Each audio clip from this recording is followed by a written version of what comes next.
Hello hello आप सभी का हेलो हमारे चैनल हेलो हेलो मधुर आवाज हेलो में हार्दिक हेलो स्वागत है। हेलो अगर आपको हेलो हमारी हेलो कहानी हेलो अच्छी लगे हेलो तो हेलो। प्लीज चैनल को लाइक, शेयर एंड सब्सक्राइब करना ना भूलें। एक बार राजा भोज शिकार करते हुए बहुत दूर निकल गए। उनके साथ सेनापति और कुछ मंत्री भी थे। शिकार करते करते वे लोग थक गए और शाम भी होने वाली थी। इसलिए राजा भोज ने कहा, किसी रहने की जगह तलाश करें, हम कल अपने राज्य को लौटेंगे। सभी किसी रिहायशी इलाके की तलाश में निकले। कुछ दूर चलने पर उन्हें एक गांव दिखाई दिया।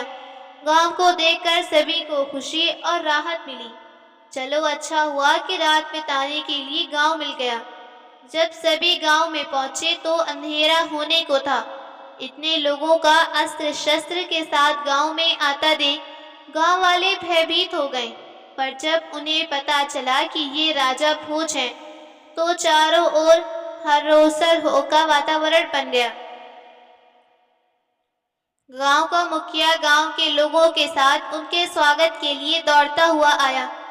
राजा ने जब सबको आते देखा तो आगे बढ़कर हर व्यक्ति से मिले।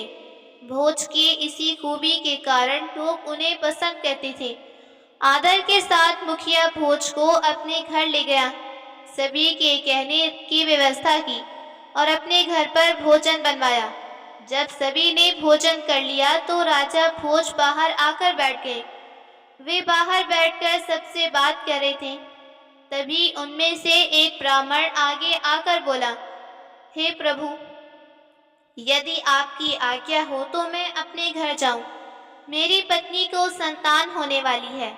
राजा भोज ने कहा, हाँ, क्यों नहीं ब्राह्मण। ब्राह्मण देव, आप अवश्य जाएं। साथ में मैं भी चलता हूँ ताकि आपकी तकलीफ कम कर सकूं।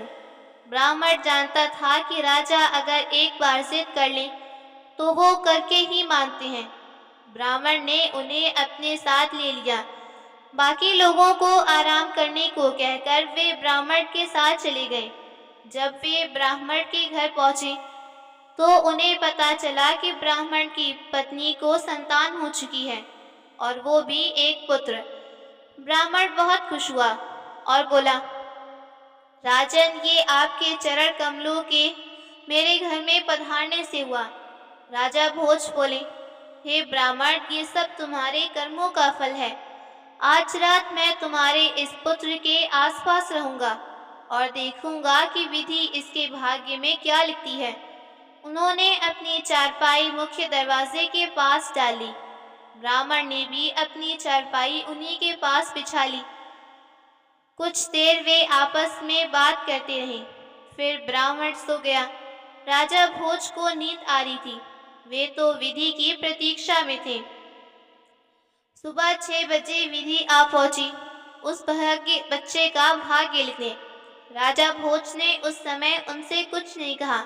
जब वो जाने लगी तो भोज ने उन्हें रोका और बोले, देवी, क्या आप मुझे बता सकती हैं कि इस बच्चे के भाग्य में क्या लिखा है। उन्होंने मना करते हुए कहा, ये संभव नहीं। किसी के नीति में मैंने क्या लिखा है ये बताने में मैं खुद असमर्थ हूँ। कुछ और पूछो तो शायद मैं बता सकूं। राजा भोज ने नहीं कहा, नहीं देवी, बिना चैने मैं आपको नहीं जाने दूंगा। विधि ने हथियार डालते हुए कहा, देखो राजा भोज, मैं नियम के विरुद्ध जाते हुए तुम्हें सिर्फ एक बात बता सकती हूँ। यदि तुम्हें पसंद है तो बताऊं, वरना मुझे तुम्हारे विरोध के उपरांत भी जाना पड़ेगा। राजा भोज को भी उनकी परेशानी सही लगी तो बोले, आप क्या ये बता सकती हैं कि ये बच्चे कितना वर्ष जिएगा। विधि ने बताया, इस बच्चे के मूत्र विवाह के समय होगी। उसे एक शेर मार देगा। धन्यवाद कहते हुए भोज ने उन्हें प्रणाम किया। फिर देवी चली गई। जब सुबह भोज वहां से रवाना होने लगा तो ब्राह्मण को बुलाकर कहा, जिस दिन तुम इस बच्चे का विवाह करो मुझे निमंत्रण भेज देना, मैं इसके विवाह में शामिल होऊंगा। ब्राह्मण ने कहा, ठीक है महाराज, इसके विवाह का पहला निमंत्रण मैं आपको ही भेजूंगा। भोज फिर वहां से अपने नगर वापस लौट आई। इस घटना को 14 वर्ष व्यतीत हो गए। एक दिन राजभोज दरबार में लोगों की फरियाद सुन रहे थे। तभी एक सिपाही पत्र लेकर आया। राजा ने मंत्री को पत्र पढ़ने को कहा। मंत्री ने पत्र पढ़कर बताया कि ये पत्र किसी ब्राह्मण का है।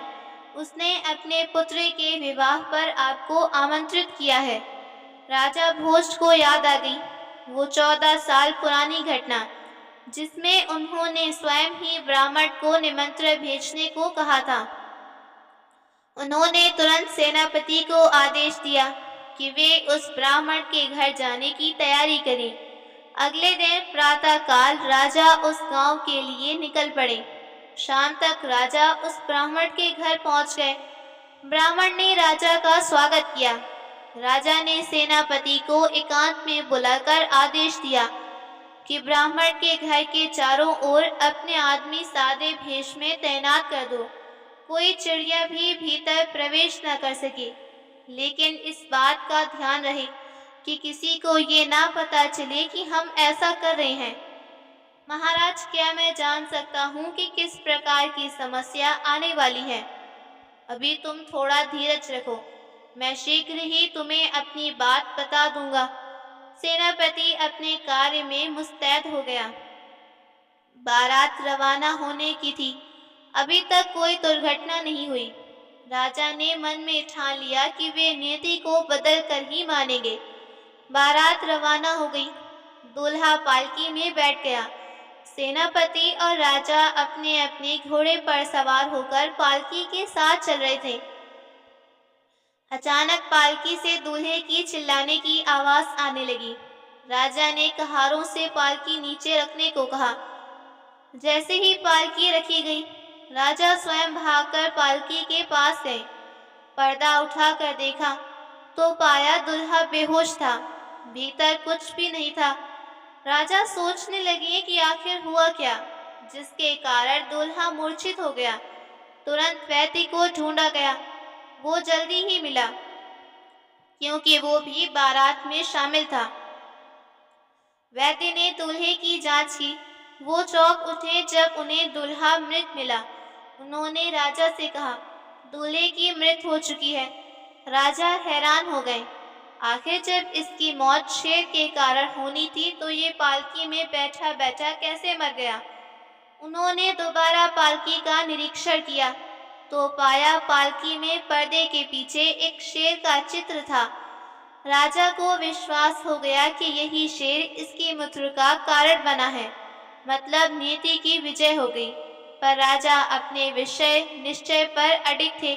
उन्होंने ब्राह्मण से कहा, तुम इसके शरीर को वैद्य की सहायता से सुरक्षित रखो।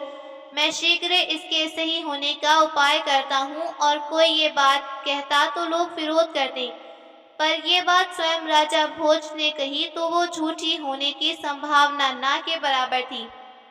वैद्य ने उसके मृत शरीर को औषधियों से लेप कर लगाया और राजा भोज उसके लिए औषधि की तलाश में निकले। राजा भोज वहां से निकलने के बाद दिन भर चलते रहे। दिन में कहीं भी भोजन का प्रबंध नहीं था। शाम तक घोड़ा भी निढाल होकर धीरे धीरे चलने लगा। राजा को लगा कि यदि इस घोड़े के लिए भोजन की व्यवस्था नहीं की तो बीमार पड़ सकता है, इसलिए पहले इसके लिए भोजन की व्यवस्था करता हूँ। उन्होंने घोड़े को पास ही एक सूखे वृक्ष से बांधकर खुद उस पेड़ पर चढ़ गए, ये देखने के लिए कि आसपास कोई नदी या गांव है। पेड़ से उन्हें दूर एक गांव और नदी दोनों दिखाई दी। पेड़ से उतरकर पैदल ही वो उस दिशा में चले। घोड़े की रास उन्होंने अपने हाथ में पकड़ी। दोनों पैदल चलकर नदी के किनारे पहुंचे, जो गांव के करीब था। नदी काफी चौड़ी और गहरी थी। भोज ने सबसे पहले घोड़े को भरपेट पानी पिलाया और फिर खुद पानी पिया। फिर घोड़े को नदी के किनारे चरने को छोड़ा और खुद एक विशाल शिला पर लेटकर आराम करने लगे। 2 घड़ी आराम करने के बाद उपरांत उठकर बैठे। देखा घोड़ा अभी मस्त होकर घास चर रहा था। फिर उन्होंने सूरज की ओर देखा तो वो अस्त होने जा रहा था। सूरज डूबे इससे पूर्व मुझे इस गांव में पहुंचकर अपने लिए कोई सराय तलाश कर लेनी चाहिए। वो घोड़े पर सवार होकर नदी के किनारे किनारे चलने लगे। वो ऐसी जगह की तलाश कर रहे थे जहां नदी कम गहरी हो, ताकि वो उस पार जा सके। आखिर थोड़ी देर की तलाश के उपरांत नदी में ऐसी जगह दिखाई दी जहां जल का स्तर काफी कम था। उन्होंने ईश्वर का नाम लेकर घोड़े को उसी जगह नदी में उतारा। उनका अंदाजा सही निकला। वे आराम से नदी पार कर गए। नदी पार करके वे गांव में प्रवेश कर गए। शाम होने के कारण गांव में ज्यादा हलचल थी। उन्होंने एक वृद्ध व्यक्ति से पूछा, यहाँ रात में रुकने के लिए क्या कोई स्थान मिल सकता है? मैं एक मुसाफिर हूँ, बस रात भर रुकूंगा और फिर सुबह वापस चला जाऊंगा।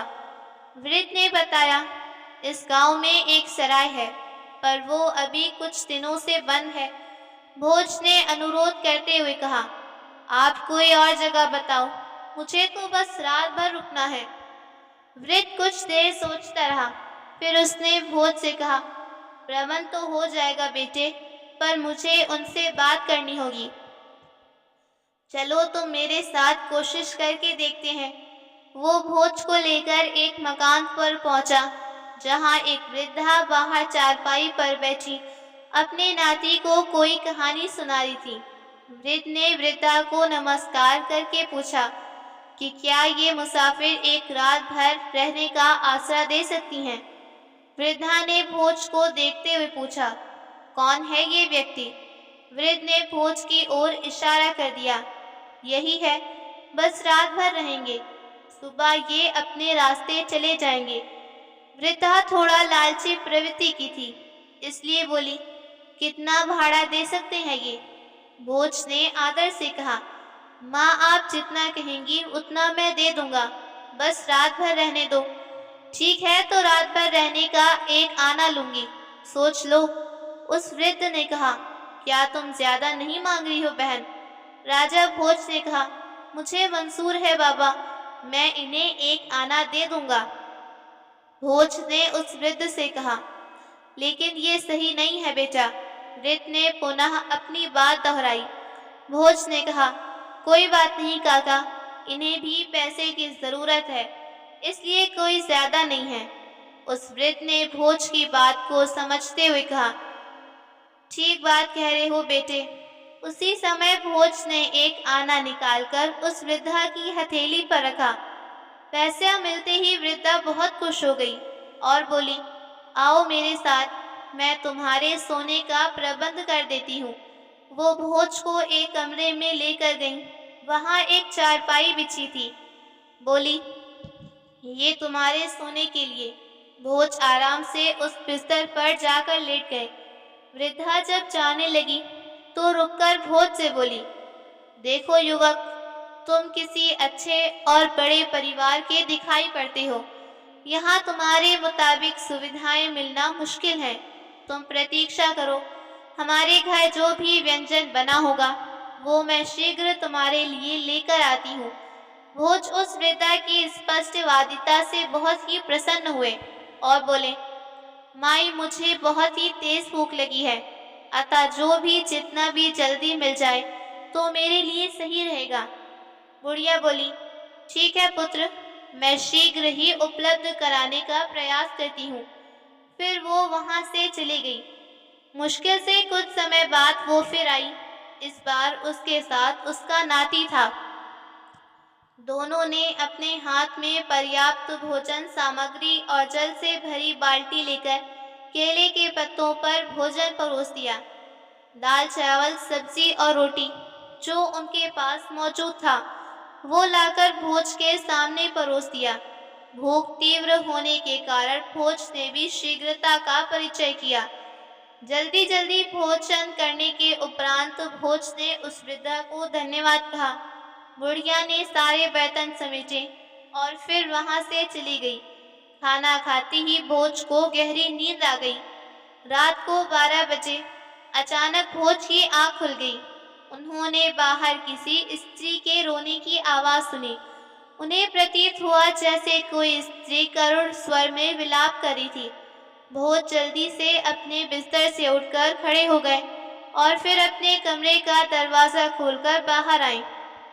वो आवाज़ का पीछा करते हुए ऐसी जगह पहुँचे जहाँ से दीपक का प्रकाश आ रहा था।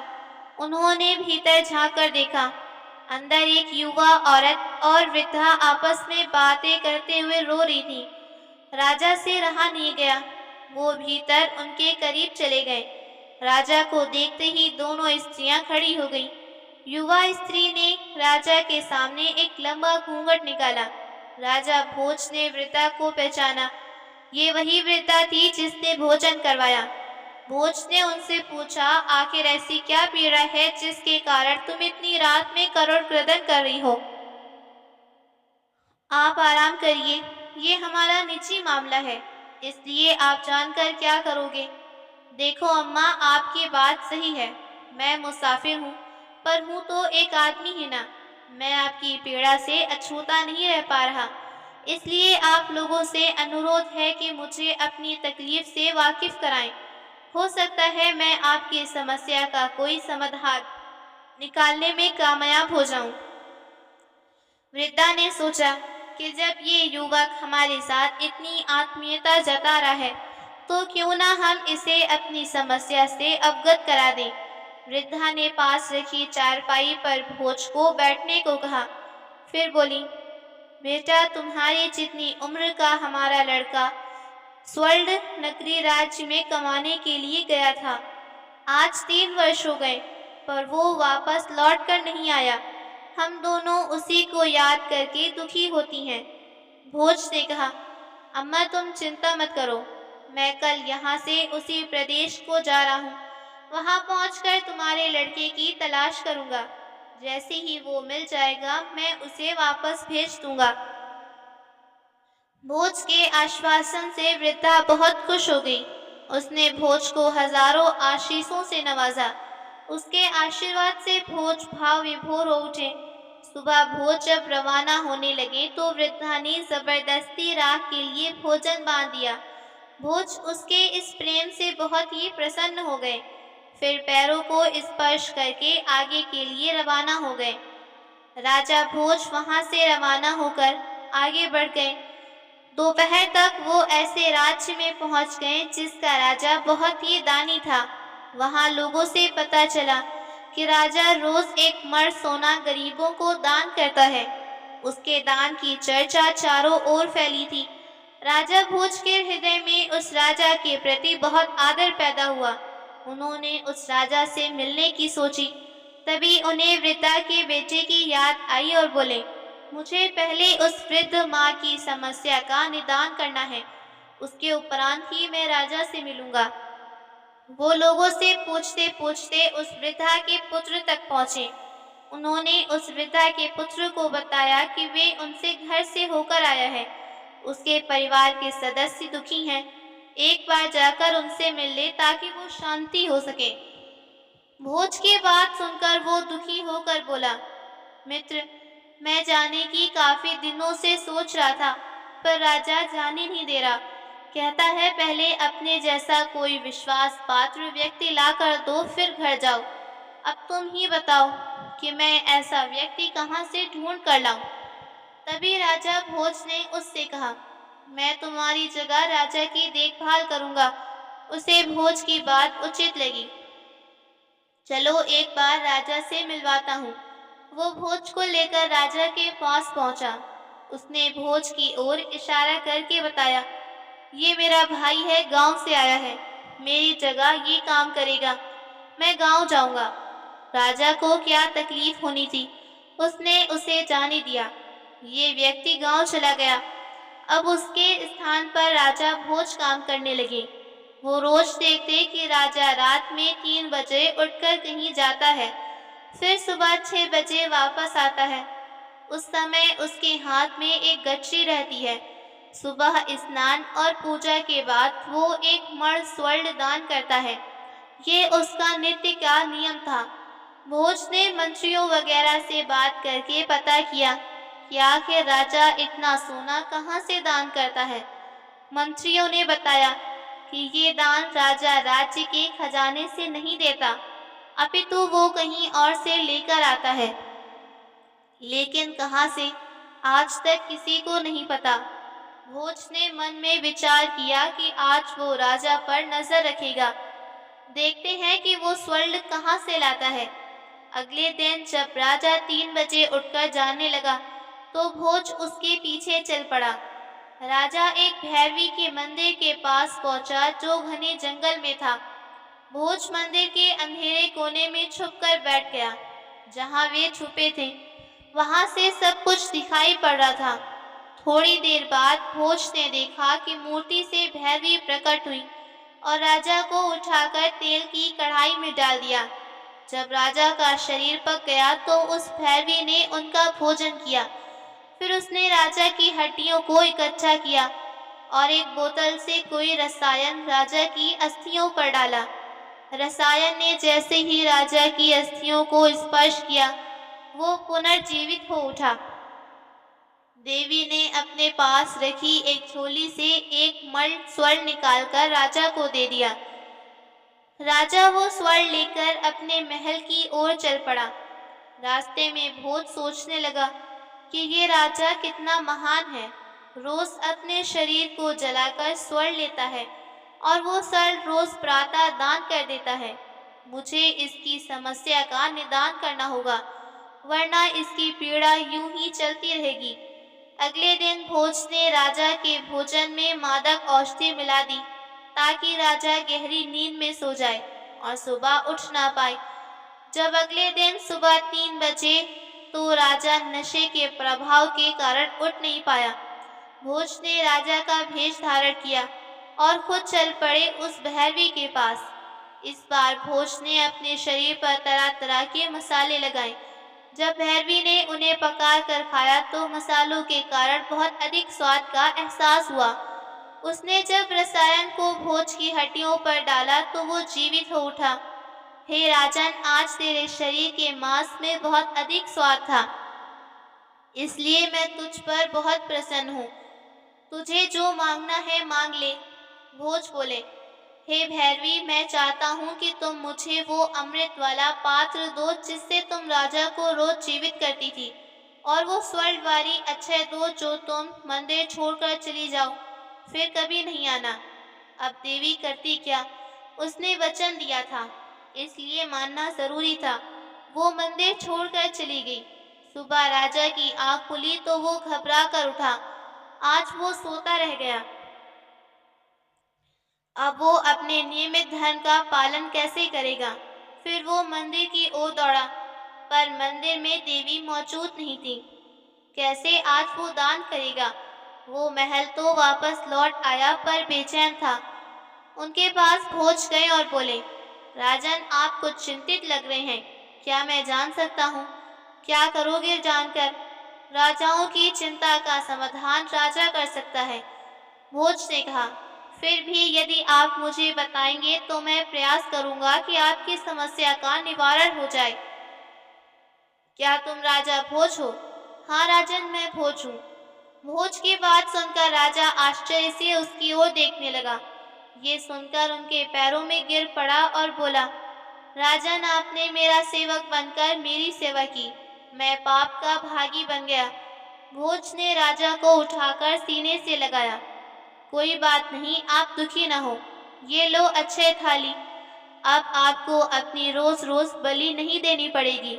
फिर राजा भोज वापस उस जगह पहुंचे जहां ब्राह्मण पुत्र का शव रखा था। उन्होंने अमृत की कुछ बूंदों से उसे पुनर्जीवन दिया। सब लोग उनकी जय जयकार करने लगे। राजा अपने राज्य को लौट गए। दोस्तों, राजा भोज की ये अनोखी कथा बताती है कि दृढ़ निश्चय से भाग्य बदला जा सकता है।